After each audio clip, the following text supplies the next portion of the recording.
Il y a quelques semaines, Jean-Pierre Buffo et son fils Nicolas ont eu une très mauvaise surprise. Là, on a une intoxication aiguë, vraiment massive. Ça, c'est de près, quoi. Oui, oui. Mais on a fait des prélèvements avec des abeilles encore vivantes, elles étaient sur le dos en train de remuer les pattes, de finir, quoi. Ça représente combien d'abeilles, ça? Oh, là, il doit y en avoir 1 ou 2 kilos, quoi. Ça fait entre 10 000 et 20 000 abeilles, quoi. C'est les butineuses qui reviennent et qui finissent devant la ruche, quoi. Vous avez pu mener une enquête sur d'où ça pouvait venir, quelle était la culture incriminée ou... Les blés traités gauchos, il y en a encore. Tu as les melons, ils sont traités avec un produit qui s'appelle Calypso. C'est la famille des néonicotinoïdes aussi. Tu as des traitements sur les maïs semences. Tu as les colzas. C'est plus où il faut aller à force. Sur une exploitation de 800 ruches, on perd 300 colonies par an, quoi. C'est la moyenne. Une bonne année, entre guillemets, ça va être 200. Une mauvaise, ça peut monter à 400, voire plus. Nous, entre la baisse du prix du miel de 32% en 3 ans et le cheptel qu'on doit reconstituer chaque année, c'est édifiant, quoi. On se demande pourquoi on travaille, si ce n'est parce qu'on est passionné par les abeilles. Mais autrement, on travaille 1 an sur 3 pour rien, quasiment. Donc sur une vie de travail, ben, ça fait pratiquement 12-13 ans où vous avez travaillé pour rien du tout, pour des pots de chagrin. Alors ça va pas, quoi. Tous les ans, Jean-Pierre et Nicolas doivent se faire livrer de nouvelles reines. À force de pondre pour remplacer les abeilles mortes, les reines s'épuisent en 1 an, au lieu de vivre 4 ou 5 ans comme avant. Donc là, vous en recevez combien, là? 50. 50, ça va compenser une partie de la perte, quoi, une petite partie. Une petite partie, oui. Apparemment, elles ont l'air bonnes. Voilà, la reine avec le point jaune. On les entend qui chantent. Pour bien faire, il faut changer au moins 50% du cheptel tous les ans. Et l'idéal, ce serait de le généraliser, mais bon, là, c'est plus compliqué. Et puis, ça a un coût quand même assez important. Parce que là, le carton vaut presque 1 000 €, quoi. Donc, voilà, je vais les mettre.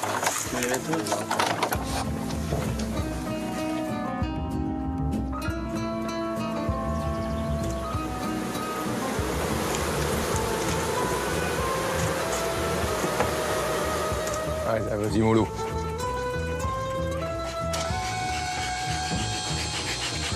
Ça marche pas. Ah, il est asthmatique, le tien. Hein. Le tien, il y a une locomotive de 1950. C'est le jour de la récolte, dans le rucher touché par l'intoxication. On peut faire ces deux-là, si tu veux, JP. On voit que c'est de l'abeille douce. Ça, papa. Hop, c'est bon. Là, à vue d'œil, vous allez faire une bonne récolte? Non, là, franchement, on peut regarder. Là, il y a la récolte de ruches. La deuxième hausse, voilà, quoi. Il n'y a rien, quoi. Voilà, ouais. Et c'est tout ce qu'il y a dans la hausse. Bon, ça, c'est quasiment vide, quoi. Je vais faire un contrôle. Jean-Pierre et Nicolas en profitent pour vérifier l'état de santé de leurs essaims. Le couvain, il n'est pas suffisamment compact. Malgré la présence de nombreuses abeilles, les colonies ne vont pas très bien. Là, le couvain, il n'est pas joli. Il est tout éparpillé, là, mosaïqué. Et ça, en général, c'est les insecticides. Hein. Normalement, ça devrait être tout comme ça, compact. Et quand il y a un trou, ça veut dire qu'elle est morte avant même de naître. De toute façon, ils ne vont pas passer l'hiver, quoi. Moins de population, ça veut dire moins de chaleur dans la ruche. Et donc, le peu qui reste, on va les retrouver très probablement au printemps, une petite grappe comme ça, morte. Voilà, la ruche sera morte. Je te fais une pile de combien, Nico, là, pour que ça t'arrange? Quand vous dites aux agriculteurs, ne mettez pas trop de pesticides parce que ça tue les abeilles, qu'est-ce qu'ils vous répondent? Il y a un peu de tout. Il y a des gens qui comprennent et il y en a qui jouent pas le jeu, quoi. Puis il y en a qui s'en foutent carrément, quoi. Donc il y a ça aussi. Ça nous est arrivé il y a 2 ans, il a fallu partir comme des malpropres. Un jeune qui avait 27 ou 28 ans. Si t'es pas content, tu charges tes ruches, tu t'en vas et puis je mettrai un autre apiculteur à ta place. Oui, voilà. On n'est pas là pour nuire à qui que ce soit, mais on aimerait quand même pouvoir vivre notre métier et surtout que bon, on nuit à personne, quoi. Je veux dire, voilà. Si les intoxications massives sont impressionnantes, elles ne sont pas les plus fréquentes. Le plus souvent, les abeilles meurent loin de leur ruche. Les butineuses s'en vont et ne reviennent jamais. Pas de cadavres, pas d'analyse, pas de crime.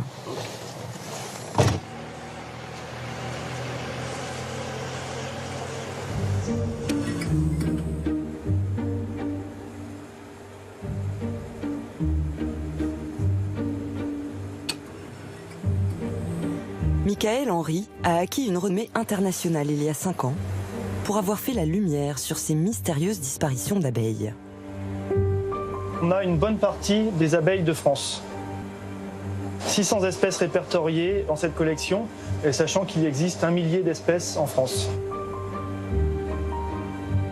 Ça va des plus grosses abeilles comme celle-ci, qui est l'abeille charpentière, jusqu'à des toutes petites abeilles qui ne font que quelques millimètres.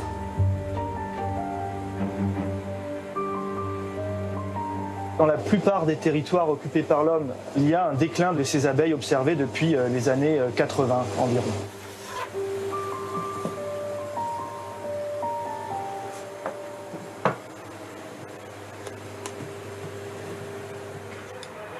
Dans ce centre de l'INRA, près d'Avignon, ce jeune scientifique fait partie d'une équipe de 50 chercheurs qui travaillent sur toutes les causes de la mort des abeilles. Virus, maladies diverses, parasites comme le varroa, et pesticides. Celle-là, elle a tout bu au fur et à mesure, c'était parfait. Michael et ses collègues ont mis à profit les nouvelles technologies. Donc l'abeille, dès sa première sortie, sera enregistrée et on va la suivre toute sa vie jusqu'au dernier signal qu'on assimile au non-retour et à la mort de l'abeille. Ces petites puces ont permis de comprendre pourquoi les abeilles s'égarent. Ces substances sont des neurotoxiques puissants qui vont générer une perturbation en quelque sorte de leur boussole interne, c'est-à-dire leur faculté à s'orienter et retrouver le chemin de leur ruche. Ces troubles comportementaux peuvent générer une mortalité, mais indirecte, due à une désorientation de ces abeilles. 5 ans après l'étude de Michael, ces troubles comportementaux ne sont toujours pas pris en compte avant la mise sur le marché des pesticides.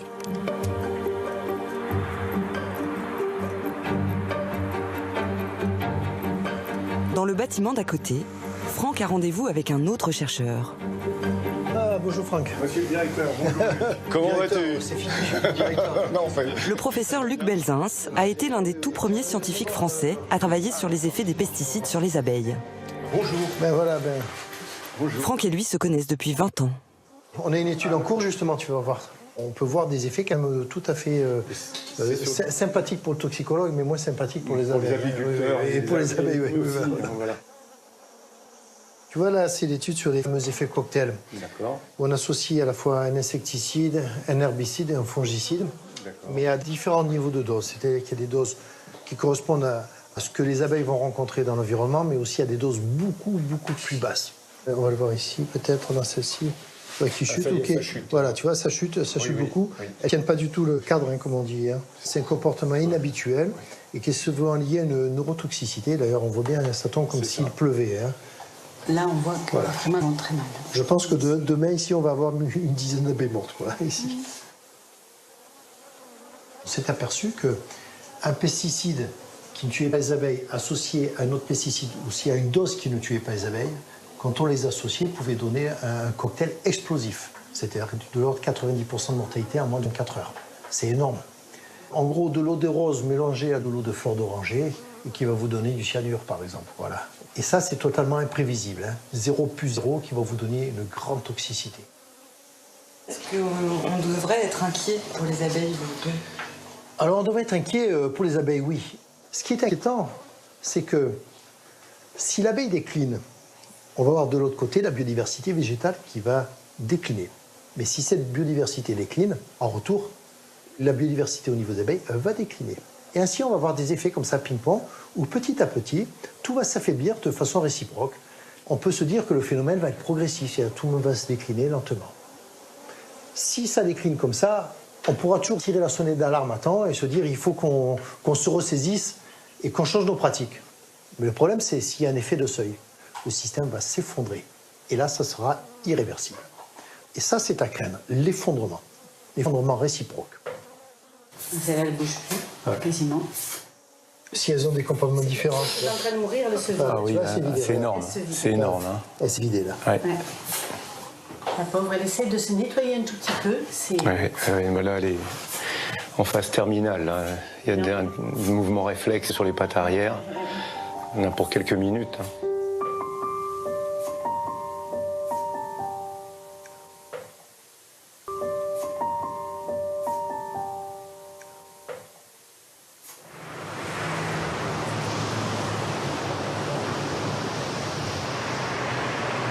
Dans le monde, rares sont les endroits où les abeilles vont bien.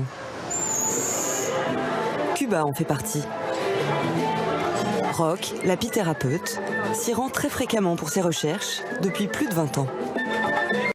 Roch doit retrouver deux vieux amis, Muchísimas gracias, señor. deux protecteurs des abeilles à Cuba.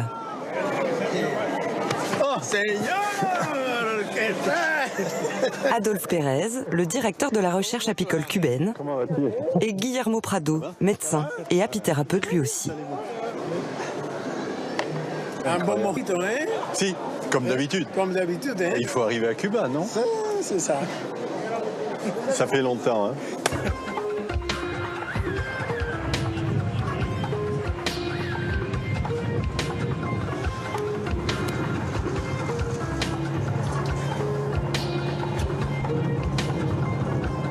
Tu vois, un moteur écologique.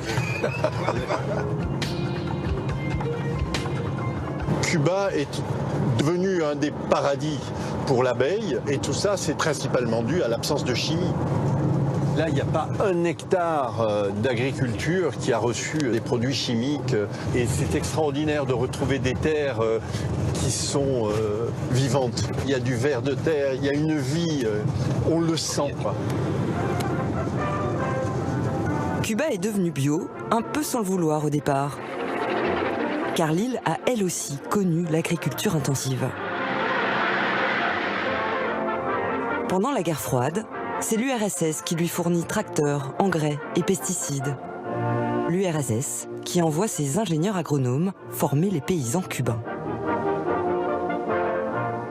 300 técnicos soviéticos les reemplazaban en nuestros campos, transmitiendo sus conocimientos de hermano a hermano, como solo es posible entre hombres que preparan la sociedad del futuro.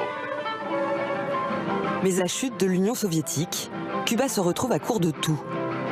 De produits phytosanitaires en particulier. L'île n'a alors pas d'autre choix de se tourner vers une agriculture bio. Voilà, je crois que c'est lui. C'est lui, non? Oui. 25 ans sans pesticides plus tard, Reynold est un apiculteur comblé. Hola, Reynold, ¿cómo andas? ¿Qué tal? ¿Qué tal? Roch Domerego, un amigo de Francia. Ça, c'est sa maison. Faite sur les travaux des abeilles. Gracias a las abejas, dice. Gracias a las abejas. Todo por las abejas. On va aller les voir, les abeilles. Hein. Vamos a ir a verlas, hein? Aujourd'hui, Cuba n'utilise les pesticides que sur les grandes plantations de tabac. Dans le reste de l'île, les abeilles sont parmi les plus heureuses du monde. Oui, oui, tiens, regarde, ça c'est encore une. Oh, mais il y en a plein là. Là, c'est une apis, ça. Regarde, regarde, regarde. Tiens les pollens también. Melipona. Ça c'est melipona. Si, c'est une melipona. Indicateur de qualité ambientale. Indicateur de qualité ambientale, d'écosystème, de qualité de l'écosystème, absolument. Les agriculteurs se plaignent car ils n'ont pas de produits phytosanitaires. Si. Mais pour nous, les apiculteurs, c'est un bénéfice. C'est un bénéfice terrible. Hein.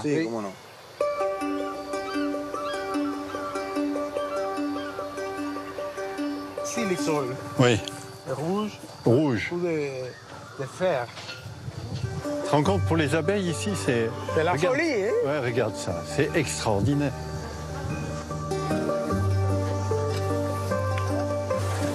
C'est la pleine période de récolte.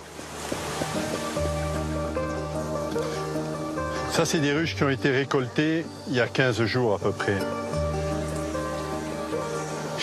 Il est plein de miel. Il est plein de miel. Regarde-moi ça. Ça coule comme c'est pas possible. Tous les 20-25 jours, ils récoltent 25 kilos par ruche. On est dans une production merveilleuse, mais au fond, on est dans la même production qu'il y a 40 ans en Europe. Hein. C'est pas du tout quelque chose de si exceptionnel que ça dans le passé. Mais aujourd'hui, c'est devenu dans le monde exceptionnel. Reynolds produit 112 kilos de miel par ruche et par an, 5 fois plus que la moyenne française. Sa production est exportée, comme la quasi-totalité du miel produit dans l'île. Et avec ça, combien il gagne? Quanto gana? Más de 300 000 pesos cubanos. Plus de 300 000 pesos. Plus de 300 000 pesos cubains. Autour de ça, oui. Ça fait 20 000 dollars. Mais en fait, tu veux que je te dise, il gagne plus qu'un apiculteur français qui aurait 200 ruches. Que tú ganas más que un apicultor français con 200 colmenas.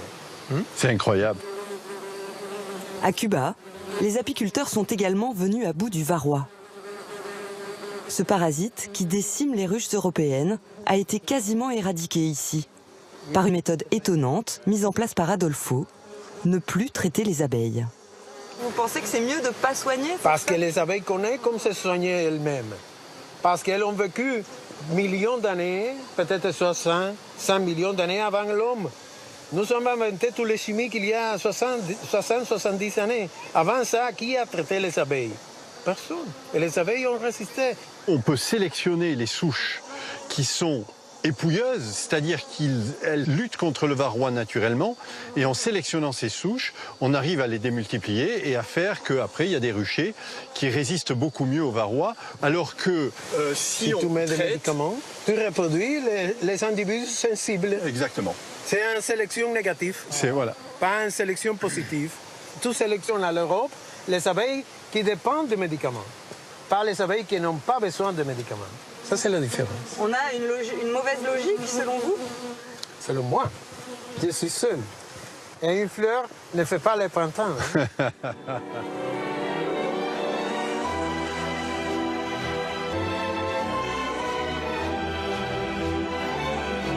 Toutes ces travailleuses en pleine forme sont aujourd'hui devenues un atout économique pour Cuba.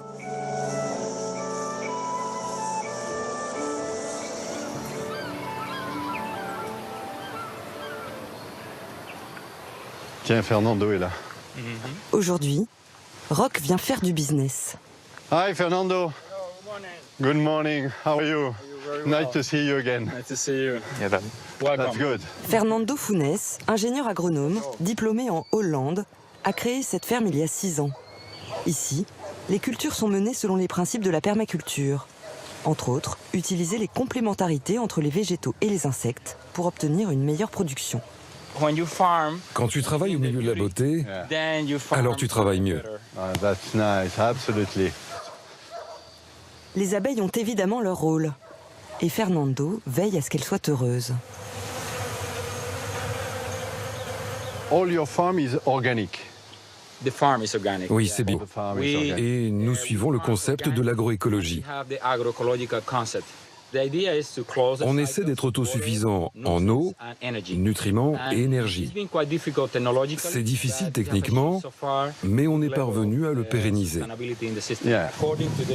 Roch est en mission pour un laboratoire français spécialisé dans les médicaments à base de produits de la ruche. Aujourd'hui, il y a beaucoup de vent. Elles sont un peu perturbées. Il s'intéresse au pollen que les abeilles de Fernando récoltent dans les palmiers royaux et qui semble avoir des propriétés médicinales intéressantes. Ok, let's check the pollen here. Oh, very nice one, very fresh one, of course. Good quality. Fantastic. We will have the very good opportunity to make medicine with that, not just foods, but real medicine with that. You did a very good job, very good job. Le pollen, comme ça, est un pollen qui est d'abord riche en protéines. Ça a autant de protéines qu'un steak de bœuf. Et puis, il y a beaucoup d'éléments en plus dans le pollen, et en particulier des bactéries, des bonnes bactéries pour reconstituer notre flore intestinale. En ce moment, les laboratoires travaillent de plus en plus sur les produits de la ruche ? Oui. De plus en plus. Je dirais même qu'il y a une concurrence qui est en train de naître tellement il y a d'études scientifiques qui ont montré les qualités des produits de la ruche.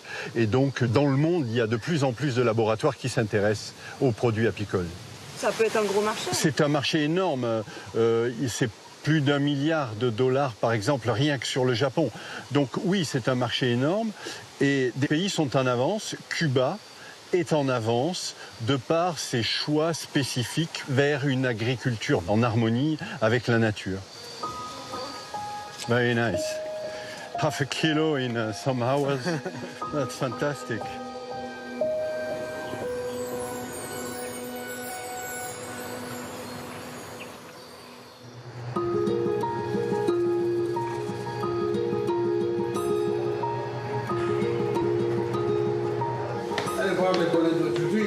Oui. Bon, on va tester l'humidité. Bon dia. Adolfo dirige le laboratoire de recherche apicole de La Havane.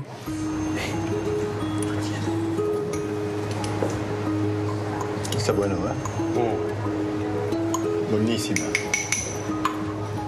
Pendant que les chercheurs français étudient les causes de la mort des abeilles, son équipe travaille à découvrir de nouveaux médicaments.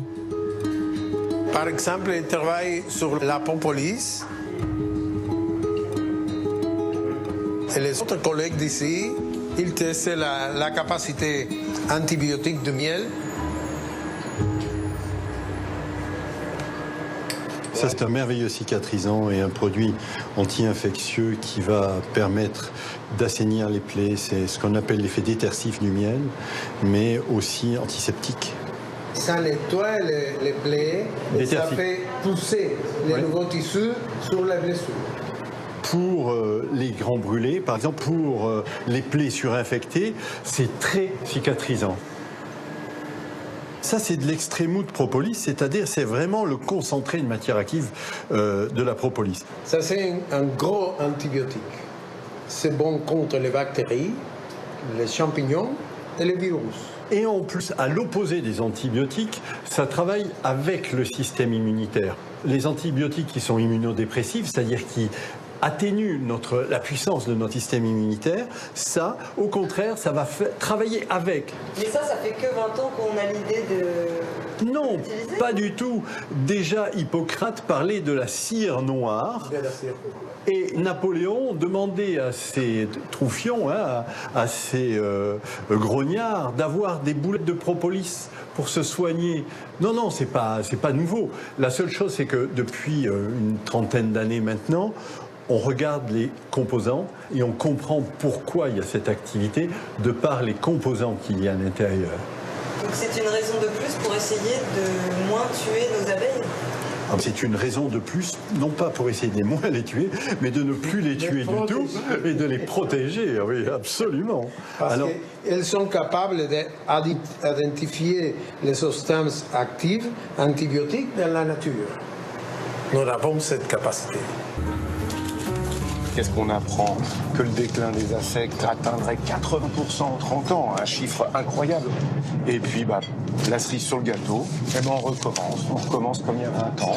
On nous réautorise un néonicotinoïde, alors que dans la loi de reconquête de la biodiversité, toute la famille des néonicotinoïdes doit disparaître fin 2018. Et là, non, on nous en remet un. On passe par la porte de service, on passe dans le dos des apiculteurs, on se moque du monde.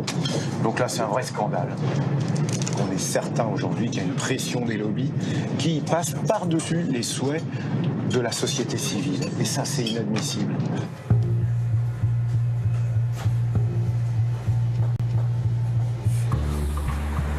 Après 20 ans de combat, Franck n'a pas renoncé à convaincre les décideurs politiques.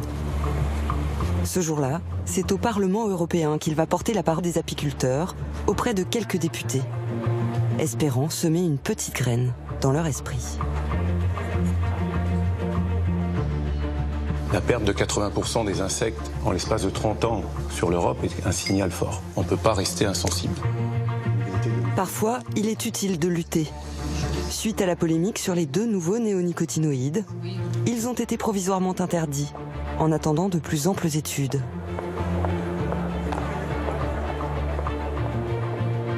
Pendant ce temps, certains anticipent déjà la possible extinction des pollinisateurs. Colony collapse disorder, we still don't know what's behind it. The bees themselves were virtually extinct, so what our ADIs do is effectively stand in for them. On est encore loin du monde décrit dans cette série futuriste, peuplée d'abeilles électroniques. Mais déjà, les premiers prototypes mini-drones pollinisateurs sont à l'étude, aux États-Unis ou au Japon. Un marché potentiel estimé à 150 milliards de dollars par an. C'est le montant des services rendus gratuitement par les abeilles à l'humanité.